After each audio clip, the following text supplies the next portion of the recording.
మన కూర్గ్ అనేటువంటి ప్రాంతానికి వెళ్ళి అక్కడ పెట్టేటువంటి చెట్లను చూసిన మన అదేవిధంగా దీనికి సంబంధించిన సైంటిస్టు మరి కర్ణాటక రాష్ట్రం బెంగళూరు దగ్గర ఉంటే ఆయన దగ్గరికి వెళ్ళిన ఆయనతో మాట్లాడడం జరిగింది.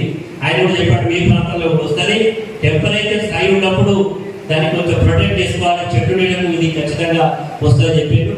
ఇలాంటి పంటలు కూడా పెడితే రైతుకు అదనపు ఆదాయం వస్తుంది.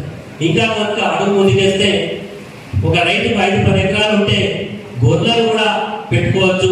కేంద్ర ప్రభుత్వం గొర్రెల పెంపకానికి కూడా ₹1 కోటి ఖర్చు అయితే 50 లక్షల రూపాయల సబ్సిడీ కూడా ఇస్తా ఆదాయం వచ్చే అవకాశం ఉన్నది.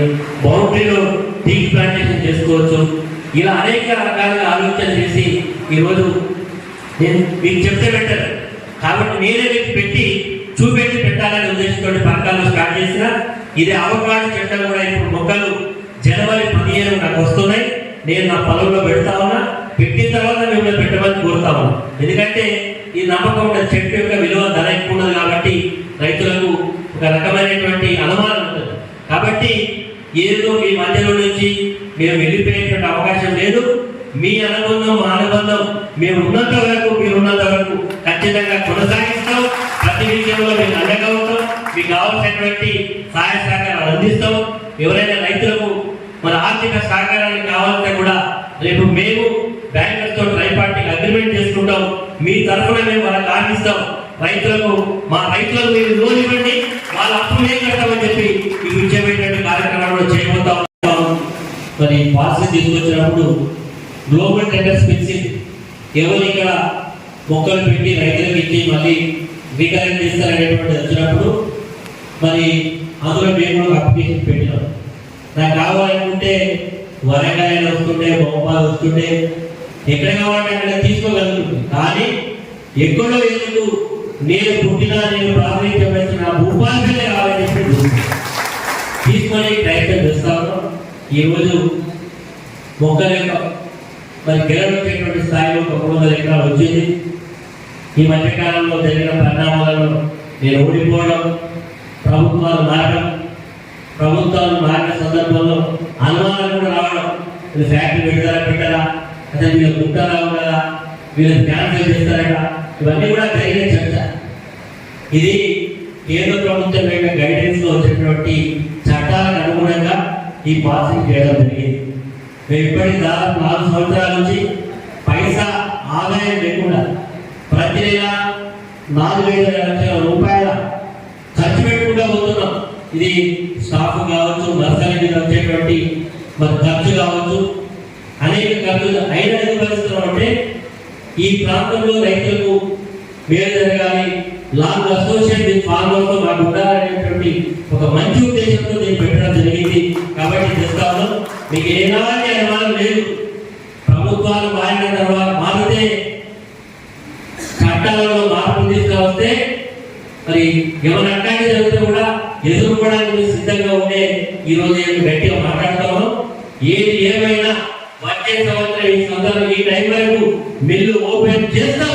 ప్రతి ఒక్క నెల కొట్టమని చెప్పి కూడా మేము అష్యూరెన్స్ ఇస్తున్నాం.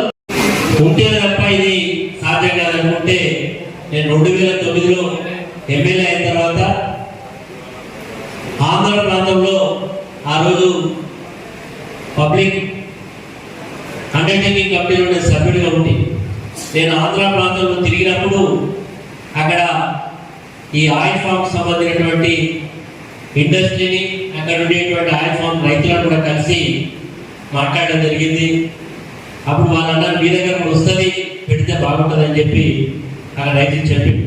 కానీ కారణం ఏదైనా ఆ రోజు అనుకోనేటువంటిది కేంద్ర ప్రభుత్వం పాలసీ తీసుకొచ్చినప్పుడు మొట్టమొదటి రాష్ట్రం చాలా ఫాస్ట్గా రియాక్ట్ అయింది తెలంగాణ రాష్ట్రం.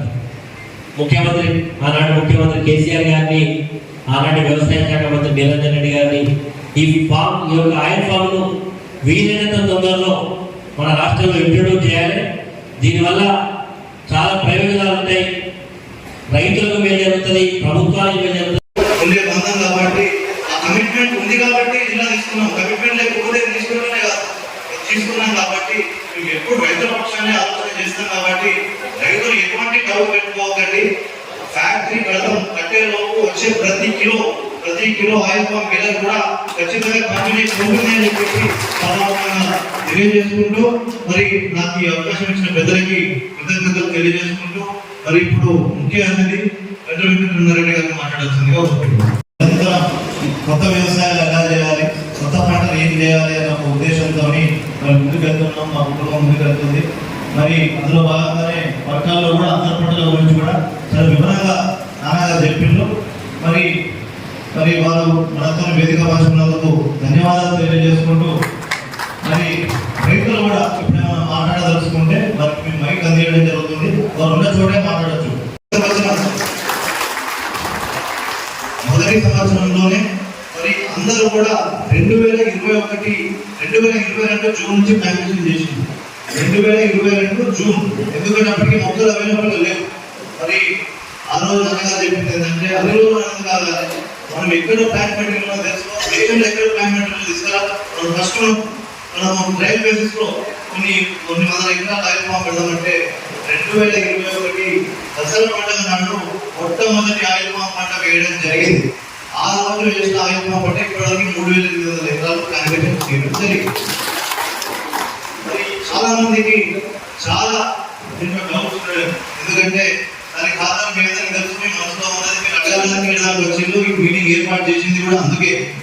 మీ అందరికీ ఎటువంటి డౌట్స్ ఉన్నా క్లారిఫై చేయాలి.